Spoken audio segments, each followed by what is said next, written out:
നമസ്തേ, സർവം കൃഷ്ണാർപ്പണമസ്തു. സ്വസ്തികയിലേക്ക് എല്ലാവർക്കും സ്വാഗതം. ദത്താത്രേയൻ നമുക്ക് 24 പ്രപഞ്ച ഗുരുക്കന്മാരെ കുറിച്ച് പറഞ്ഞു തരികയാണ്. അതിൽ അടുത്ത ഗുരുവാണ് വണ്ടുകൾ. വണ്ടുകൾ എങ്ങനെയാണ് നമുക്ക് ഗുരുവാകുന്നത്? എന്താണ് അവർ നമ്മളെ പഠിപ്പിക്കുന്നത്? വണ്ടുകൾ വലുതും ചെറുതുമായ പൂക്കളെ തെരഞ്ഞു നടക്കുന്നു. അതിൽ നിന്ന് എന്താണ് അവർ കണ്ടുപിടിക്കുന്നത്? മനോഹരമായ മധുരമുള്ള തേന്. ഇതുപോലെ ആയിരിക്കണം നമ്മളും. നമ്മുടെ ജീവിതത്തിൽ പലതരത്തിലുള്ള ആളുകളുമായിട്ട് നമ്മൾ ഇടപഴകുന്നു. നമ്മുടെ ചിന്താഗതികൾക്ക് യോജിക്കാത്ത തരത്തിലുള്ള ആളുകളെ നമ്മൾ കണ്ടുമുട്ടുന്നു.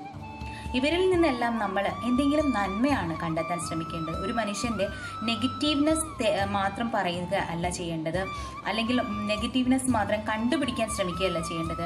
അദ്ദേഹത്തിന്റെ ഉള്ളിലുള്ള പോസിറ്റീവ് എനർജി, അല്ലെങ്കിൽ എന്തെങ്കിലും ഒരു നന്മ, അല്ലെങ്കിൽ എന്തെങ്കിലും ഒരു കഴിവ്, അറിവ്, അത് നമുക്ക് എന്തായാലും ജീവിതത്തിൽ ഉപയോഗപ്പെടും എന്നുള്ള ഒരു ചിന്തയോടുകൂടി വേണം ഏതൊരു മനുഷ്യനെയും സമീപിക്കാൻ. ഈ വലിപ്പം ചെറുപ്പം കൊണ്ട് ഉദ്ദേശിക്കുന്നത് പൂക്കളുടെ വലിപ്പ ചെറുപ്പത് വണ്ട് കാര്യമാക്കലില്ല അല്ലെ? അതുപോലെ വേണം മനുഷ്യരും. വലിപ്പ ചെറുപ്പം എന്ന് പറയുന്ന പണത്തിന്റെയോ പ്രശസ്തിയുടെയോ അടിസ്ഥാനത്തിലല്ല, ശരീര ആകൃതിയുടെ അടിസ്ഥാനത്തിലല്ല. ഒരു മനുഷ്യന്റെ വൈകാരികമായ വളർച്ച, അല്ലെങ്കിൽ അവരുടെ അറിവ്, അവരുടെ ചിന്താശക്തി, നല്ല രീതിയിൽ മറ്റുള്ളവരോട് ഇടപഴകാനുള്ള കഴിവ്, ഇതിലൊക്കെ അവരുടെ മനസ്സിന്റെ വലിപ്പ ചെറുപ്പങ്ങൾ വ്യക്തമാകുന്നു. എല്ലാ മനുഷ്യരിൽ നിന്നും വലിപ്പം ചെറുപ്പം നോക്കാതെ നമ്മൾ എന്തെങ്കിലും നന്മ കണ്ടെത്താൻ ശ്രമിക്കണമെന്നാണ് വണ്ടുകൾ നമ്മെ പഠിപ്പിക്കുന്നത്. അടുത്ത ഗുരുക്കന്മാരാണ് ഏകദേശം സമാനമായിട്ടുള്ള ചില പാഠങ്ങൾ നമ്മളെ പഠിപ്പിക്കുന്ന സുഹൃത്തുക്കൾ അല്ലെങ്കിൽ ഗുരുക്കന്മാരാണ് മത്സ്യവും ഈയാമ്പാറ്റയും. മത്സ്യം എന്താ ചെയ്യുന്നത്? ചൂണ്ടലിൽ ഇരയെ കാണുമ്പോൾ അത് തന്റെ ഭക്ഷണമാണെന്ന് കരുതി ചൂണ്ടയിൽ കൊരുക്കുന്നു. ഒടുവിൽ തന്റെ നാശത്തിലേക്ക് അത് വഴിതെളിക്കുന്നു. ഈയാമ്പാറ്റകൾ തിന്നാനുള്ള സാധനമാണെന്ന് കരുതി തീയെ സമീപിക്കുന്നു. ഒടുവിൽ അതിൽ കരിഞ്ഞില്ലാതെയായി തീരുന്നു. ഇത് മനുഷ്യർക്കും സംഭവിക്കുന്ന ചില അബദ്ധങ്ങളാണ്. മനുഷ്യർക്ക് ഭോഗത്തിൽ ഏറ്റവും പ്രധാനപ്പെട്ട ഭോഗമാണ് ഭക്ഷണത്തോടുള്ള അമിതമായ ആസക്തി. നമ്മൾ കഴിക്കുന്ന ഭക്ഷണത്തിൽ ഒരു പങ്ക് നമ്മുടെ ബുദ്ധിയിലേക്കാണ് പോകുന്നത്. അപ്പോൾ ഏറ്റവും ശുദ്ധവും വൃത്തിയും നല്ല ഭക്ഷണവും കഴിക്കാൻ നമ്മൾ എപ്പോഴും ശ്രദ്ധിക്കണമെന്ന് പറയുന്നതിന് കാര്യം അത് നമ്മുടെ ആരോഗ്യത്തിനെ, നമ്മുടെ ബുദ്ധിയെയൊക്കെ ഭക്ഷണം വളരെയധികം സ്വാധീനം ചെലുത്തുന്ന ഒരു കാര്യമാണ്. അപ്പോൾ ഭക്ഷണത്തിന് വേണ്ടിയിട്ട് ജീവിക്കരുത്. ഭക്ഷണം നമ്മൾക്ക് ഒരു ഔഷധം പോലെ, ഒരു കഷായം പോലെയൊക്കെ കഴിക്കണമെന്നാണ് യോഗികൾ പറയുന്നത്. അത്യാവശ്യത്തിന് വേണ്ടി മാത്രം നമ്മുടെ ശരീര സൗന്ദര്യവും നമ്മുടെ ശരീര ആരോഗ്യവും എല്ലാം, നമ്മുടെ ബുദ്ധിയും ശക്തിയും ഒക്കെ ശരിയായി പ്രവർത്തിപ്പിക്കാൻ വേണ്ടിയിട്ടുള്ള ഒരു ഉപാധിയായിട്ട് ഭക്ഷണം കഴിക്കുക. അല്ലാതെ നാവിനെ നിയന്ത്രിച്ചു കഴിഞ്ഞാൽ എല്ലാ ഇന്ദ്രിയങ്ങളെയും നിയന്ത്രിക്കാമെന്നും യോഗികൾ പറയുന്നു.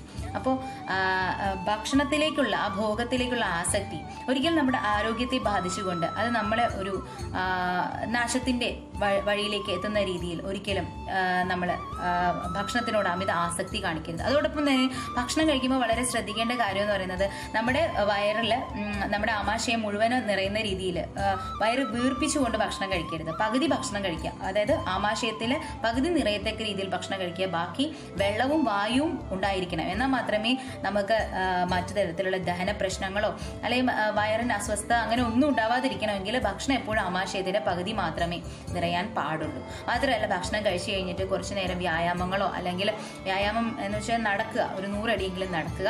അത് കഴിഞ്ഞ് ഭക്ഷണം കഴിച്ചു കഴിഞ്ഞ് ഉടനെ കിടക്കാതെ നടന്നതിന് ശേഷം കുറച്ച് അല്പസമയം ഇരുന്നതിന് ശേഷം ഇടതുവശം തിരിഞ്ഞ് കിടക്കുന്നത് ഏറ്റവും ഉത്തമമാണ് എന്ന് ആയുർവേദവും പറയുന്നു. ഈയാമ്പാറ്റകൾ പഠിപ്പിക്കുന്നത് മോഹത്തിൽ ഭ്രമിച്ചു പോകരുത് എന്നുള്ളതാണ്. ധനമായിക്കോട്ടെ, വസ്തുവകകളോടായിക്കോട്ടെ, ആഡംബരങ്ങളോടായിക്കോട്ടെ, ചില മനുഷ്യരോടായിക്കോട്ടെ, ഇങ്ങനെ പലതരത്തിലുള്ള മോഹങ്ങളാണ് നമ്മുടെ മനസ്സിലുണ്ടാകുന്നത്. ഈ മോഹങ്ങളൊക്കെ അധികമായിട്ട് നമ്മളെ ഭ്രമിപ്പിക്കുന്ന മോഹങ്ങളാണെങ്കിൽ വളരെ സൂക്ഷിക്കുക. അത് തീർച്ചയായിട്ടും നമുക്കത് ചിലപ്പോൾ നന്നായി വരികയില്ല, നമ്മുടെ നാശത്തിലേക്ക് അത് വഴിതെളിക്കും. എന്തിൻ്റെയും അമിതമായ മോഹം ആപത്ത്, മിന്നുന്നതെല്ലാം പൊന്നല്ല എന്ന് പറയില്ലേ? അത് തന്നെയാണ് നമുക്ക് ഈയാമ്പാറ്റകൾ നൽകുന്ന ഒരു ഉപദേശം. അല്ലെങ്കിൽ ഈയാമ്പാറ്റകളുടെ ജീവിതത്തിൽ നിന്ന് നമ്മൾ പഠിക്കേണ്ടത് അതാണെന്ന് ദത്താത്രേയൻ പറയുന്നു. ചില ആളുകൾ തന്നെ വാക്കുകൾ കൊണ്ട് ഭ്രമിപ്പിക്കും. നമ്മളെ വളരെയധികം പുകഴ്ത്തും, വളരെയധികം സൗന്ദര്യത്തെ ആയിക്കോട്ടെ, അല്ലെങ്കിൽ അറിവിനെ ആയിക്കോട്ടെ, കഴിവുകളെ ആയിക്കോട്ടെ, വളരെയധികം ഭ്രമിപ്പിക്കും. നമ്മുടെ ജീവിതത്തിലേക്ക് കടന്നു വരാനുള്ള ഒരു മാർഗമായിട്ട് അവർ സ്വീകരിക്കുന്ന ഒരു വഴിയാണ് ഈ ഭ്രമം സൃഷ്ടിക്കുക എന്ന് പറയുന്നത്. അല്ലെങ്കിൽ വസ്തുവകകളോ എന്തെങ്കിലും ഒരു കാര്യങ്ങളൊക്കെ തന്നുകൊണ്ടായിക്കോട്ടെ.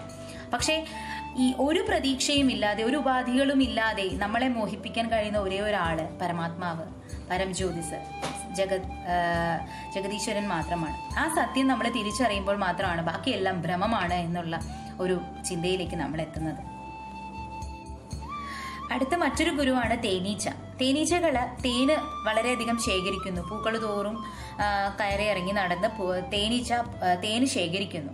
പക്ഷെ വണ്ടുകളെ പോലെ അല്ല കേട്ടോ. വണ്ടുകൾ തേൻ കുടിച്ചിട്ടാണ് നടക്കുന്നത്. പക്ഷെ തേനീച്ച ഇതൊക്കെ ശേഖരിക്കുകയാണ്, ആവശ്യത്തിന് കഴിക്കുന്നു, പിന്നെ അതിലും കൂടുതൽ ശേഖരിച്ചിട്ട് തന്റെ വീടുകളിൽ കൊണ്ടുവയ്ക്കുന്നു, അല്ലെ? പക്ഷെ അവസാനം എന്താ സംഭവിക്കുക? ഇതൊക്കെ തേനീച്ച കൂടിനെ നശിപ്പിച്ച്, അല്ലെ തേനീച്ചകളെ ഓടിച്ചിട്ട് വേറെ മറ്റ് മനുഷ്യര് കൊണ്ടുപോകുന്നു, അല്ലെങ്കിൽ വേറെ ജന്തുജാലങ്ങളോ പക്ഷികളോ ഒക്കെ വന്ന് കൊണ്ടുപോകുന്നു. അതായത് താൻ സംഭരിച്ചു വെച്ചതൊന്നും തനിക്ക് ഉപയോഗപ്പെട്ടില്ല, മറ്റാർക്കോ ഉപയോഗപ്പെട്ടു. ഇതാണ് ചില മനുഷ്യരുടെ അവസ്ഥ. തനിക്ക് ആവശ്യമുള്ളതിലധികം പണമായിക്കോട്ടെ, നമുക്ക് എന്തും നമ്മുടെ ആവശ്യത്തിലധികം നമ്മുടെ കയ്യിലുണ്ടെന്നുണ്ടെങ്കിൽ അത് മറ്റുള്ളവർക്ക് ദാനമായി കൊടുക്കാൻ നമ്മൾ ശ്രമിക്കുക. അല്ലാന്നുണ്ടെങ്കിൽ അത് നമുക്ക് ഉപയോഗപ്പെടില്ല, നമ്മുടെ മക്കൾക്കായിക്കോട്ടെ, നമ്മുടെ പരമ്പരകൾക്കായിക്കോട്ടെ ആർക്കും ഉപയോഗപ്പെടില്ല. അത് വേറെ പലർക്കും ആയിരിക്കും ചിലപ്പോൾ ഉപയോഗത്തിൽപ്പെടുന്നത്. മാത്രമല്ല അത് നമ്മുടെ നാശത്തിലേക്കും നയിക്കും. ചിലപ്പോൾ നമ്മൾ കണ്ടിട്ടില്ലേ, ചില ഒരുപാട് പണത്തിന് വേണ്ടിയിട്ട്, അല്ലെ പണത്തിന് വേണ്ടി സഹോദരങ്ങൾ ആളുകൾ പരസ്പരം കൊല്ലുന്നത് കണ്ടിട്ടില്ലേ? അപ്പോൾ ഒരു വ്യക്തിയുടെ മോഷണം നടക്കുന്നത്, മോഷണം എന്തുകൊണ്ടാണ് നടക്കുന്നത്? ഒരു മോഷ്ടാവിനെ സംബന്ധിച്ചിടത്തോളം മോഷ്ടാവ് നോക്കി വെക്കുന്നത് നല്ല ധനവും നല്ല സുഖ സൗകര്യവും ആഡംബരവും ഒക്കെ ഉള്ള വീടുകളൊക്കെ നോക്കി വെച്ചിട്ടാണ് ഒരു മോഷ്ടാവ് തീർച്ചയായിട്ടും അവിടെ കക്കാനായിട്ട് കയറുന്നത്. അപ്പൊ അദ്ദേഹത്തിന്റെ മനസ്സിലുണ്ടാവുന്ന തോന്നൽ എന്താണ്? ഈ വീട്ടിൽ ആവശ്യത്തിലധികം പൈസ ഉണ്ടാവണം, എന്നാലല്ലേ അത് മോഷ്ടിക്കാനുള്ള ഒരു ചിന്താഗതി ഒരാൾക്ക് തോന്നുകയുള്ളൂ. അപ്പൊ അത് തന്നെയാണ്, ആവശ്യത്തിലധികം എന്ത് നമ്മുടെ കയ്യിലുണ്ടോ അത് പിന്നീട് നമുക്ക് ഉപയോഗപ്പെടാതെ വരെ നമ്മുടെ നാശത്തിലേക്കും ഒക്കെ അത് വഴിതെളിക്കുക. അതുകൊണ്ട് എന്തായിക്കോട്ടെ, പണമായിക്കോട്ടെ, എന്താ നമ്മുടെ കയ്യിലുള്ള വസ്ത്രങ്ങളായിക്കോട്ടെ, നമ്മുടെ കയ്യിലുള്ള സ്നേഹമായിക്കോട്ടെ, എന്തും ആവശ്യത്തിലധികം ഉണ്ടെങ്കിൽ അത് നമ്മളെ പലർക്കും നമുക്ക് അർഹരെന്ന് തോന്നുന്നവർക്ക് അത് ദാനമായി നൽകാൻ ശ്രമിക്കുക. അല്ലെങ്കിൽ തേനീച്ചയുടെ അവസ്ഥയായിരിക്കും നമുക്ക് ഉണ്ടാവുക എന്ന് ദത്താത്രേയൻ പറയുന്നു.